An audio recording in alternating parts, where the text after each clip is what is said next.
So this week, Ravenna takes on Crestwood, and normally I would say when these two teams meet, this is an opportunity for Ravenna to get well after an 0-6 start. And it sounds crazy to keep saying that, an 0-6 start for Ravenna. I mean, I don't know the last time that's happened. But anyway, back on the point, I don't know if that's going to be the case this week, to be perfectly honest.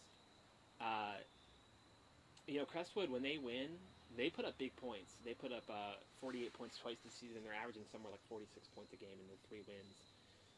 They can run the ball. They have a number of options at running back. They have a good quarterback who can make some plays with his arm and his feet. And it's really going to be critical for the Ravenna defense to come up and force stops and make plays to keep this game close. I don't know if the Ravenna offense can sustain enough drives and keep that Crestwood offense off the field long enough to make sure that its defense, stays healthy, stays rested, stays, it doesn't get worn down. I mean, they're going to be asked to make a lot of tackles on Crestwood, and if Ravenna's offense keeps turning the ball over like they have all season, that defense eventually is going to wear down, even though they're probably more talented on paper than Crestwood is. At this point in the season, I think that Ravenna's offense is what it is. I don't know if it's really going to get better. I mean, I'm sure they can make some changes and maybe a player or two here or there steps up. But at this point in the season, you are what you are. And Ravenna's offense is a team that it really struggles to hold on to the ball and struggles to sustain drives, and in big moments turns the ball over. And if that happens this Friday, then Crestwood's going to get a win, kind of like how Norton got a win last week. That is a big win for the program. Crestwood hasn't beaten Ravenna since, I think, like 06. It's been a while. 07 maybe. It's been a long time since Crestwood beat Ravenna, and Norton had never beaten Ravenna until last Friday, so they pulled it off. I don't know if I'm predicting a Red Devils upset. Actually, I don't even know if it's an upset. It's an 16, but I don't know if I'm predicting a Crestwood win, but it could happen. It absolutely could happen, and it absolutely could happen this season more so than in any other year in recent history.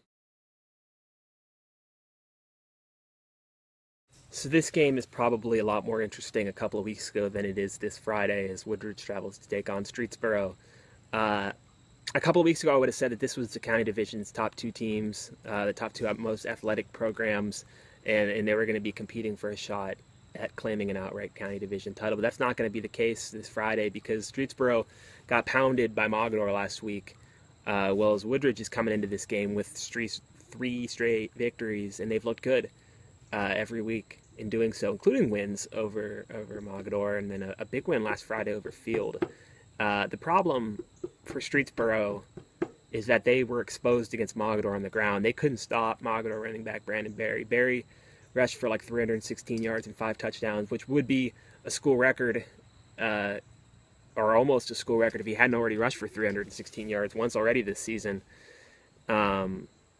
The problem with Streetsboro on the ground is that, one of the first things they teach you in youth football is to wrap up when you tackle, and Streetsboro kept thinking that they could drop a shoulder into Berry and bring him down when he just ran through those shoulders. It was weird.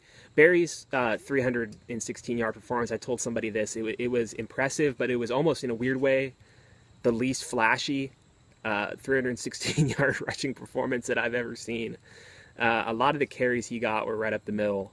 Maybe occasionally he got to a corner, but either way, he just kind of ran through people. And even when he didn't really even pull away from people, he just kind of, he just kind of lumbered into the end zone. It was impressive in its simplicity, I guess. He didn't juke. He didn't have to put a bunch of moves on people. He didn't have to run 200 yards to get 100 yards.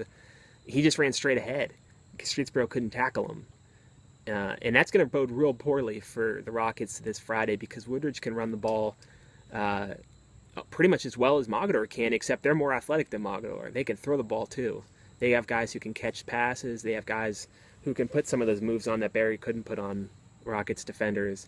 So I don't know. I don't really see Streetsboro getting this win. They were really, really demoralized after Mogadore's beating of them last Friday. I don't really think the Rockets can rebound so quickly. It's a lot to ask to do for a team this Friday.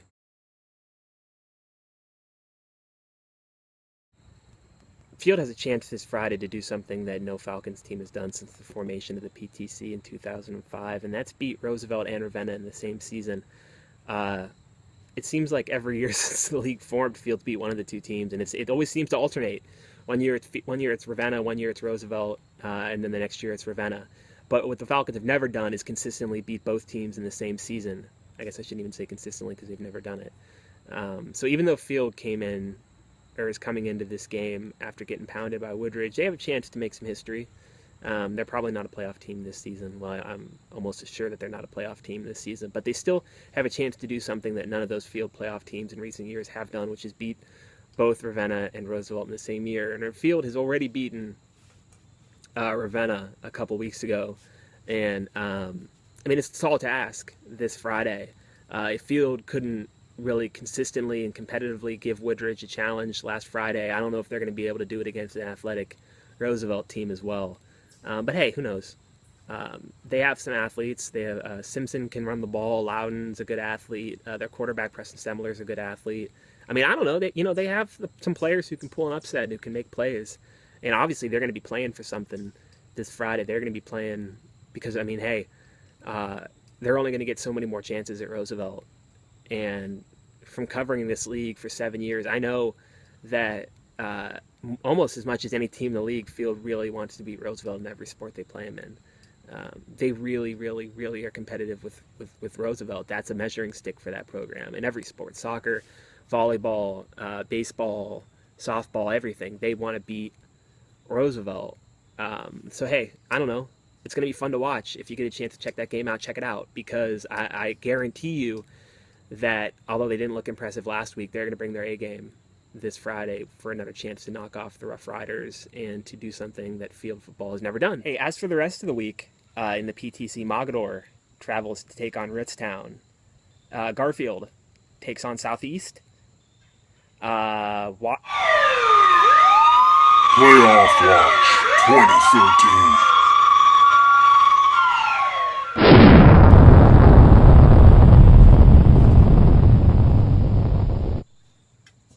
I don't even know where that comes from. I have no idea. It just plays. But it's really distracting. So just a quick check-in this week on the playoff standings. With their big win over Streetsboro Division 4 team, Mogador moved up to number 1 in Division 6, Region 19. The Wildcats are just ahead of Canfield South Range, who is currently the second-ranked team, as well as Kirtland, who is the third-ranked team. Team of note in Region 19 is Louisville St. Thomas Aquinas. I can't remember the last time they shared a region with Mogador. I don't know, they might have gotten moved. I guess they got moved down, and Mogador stayed the same when they added that extra division. If the season were to end today, Mogador would take on Brookfield, who is currently the 8th seed in Region 19. Staying in the county division, Woodridge in Division 4, Region 11, is currently tied for second in the region with Perry. They have an identical amount of computer points. So it's a little hard to kind of figure out who's going to play who, because obviously that'll shake out towards the end of the year. But something to keep in mind, obviously the 7th-ranked team, who the second-ranked team play in the playoffs if it were to end today, is Fairview Park. Fairview is 5-1 overall. Cleveland John Hay is 8th. John Hay played Ravenna last year, so there's a familiar face to some people in Portage County. The number 1 team in that region is Chagrin Falls. Chagrin Falls has some history with the Bulldogs. They eliminated Woodridge a couple years ago in the regionals. Over in Division 2, the only Metro Division team who is currently playoff eligible, Kent Roosevelt, remains 6th at 5-1. The season were to end today, they would take on 3rd-ranked Bedford, who is 5-1 overall. The number 1 team in the region is Glenville. The number 8 team is Lyndhurst Brush. Roosevelt has a nice lead over 7th-ranked North Olmsted as well as Brush. So if the Rough Riders finish their season out strong with also a win over Norton in Week 10, they're pretty much set for the postseason. Speaking of Norton, the Panthers are 5-1, but they're not getting a whole lot of respect from the computers. They're 5-1, and they are currently 12th in Division 3, Region 7. They are staring up at a few 2-loss teams in 6th-ranked Chagrin Falls Kenston, as well as 9-seeded Howland, 10-seeded Alliance, and 11th-seeded Talmadge. All of those teams are 4-2. Aurora, just to keep an eye on, is tied for 6th in that region at 5-1 with Scrim Falls Kenston. The Panthers have some work to do. They have to win out, obviously, to make the playoffs, including getting a win in Week 10 over Division II, Region 3 Kent Roosevelt. That, if they finish the season 9-1, that might get them up to where they need to be. But what is really hurting Norton right now, and actually helping another team in the PTC, is that loss Norton has to Mogador. That loss to Mogador is keeping the Wildcats propped up in Region 19. Well, it is holding down the Panthers. That's a bad loss on the computers. Even, no matter how good Mogador is, when you lose to a Division 6 team and you're a Division 3 team, that is going to hurt your computer standings. Hey, so that's it for another week inside the PTC. As always, you can reach me on Twitter at RC Sports Now. You can like me on Facebook at Colin Harris Record-Courier. You can email me at charris@recordpub.com. Or you can visit recordpub.com for more information on the PTC. I have my Metro column every week. Jim Mannion has his County Division column every week. We have Pigskin Picks. We have breakdowns on every game in Friday morning's paper. In Saturday morning's paper, you get all the stories. In Sunday morning's paper, you'll get extra points on every game. You get some inside scoop that you're not going to get elsewhere. So, hey, just check it out. You can visit us on the web. We have all of our editions on the web. You can subscribe to a web-only version of the paper. Hey, anything we can do to get you more informed on the Portage Trail Conference.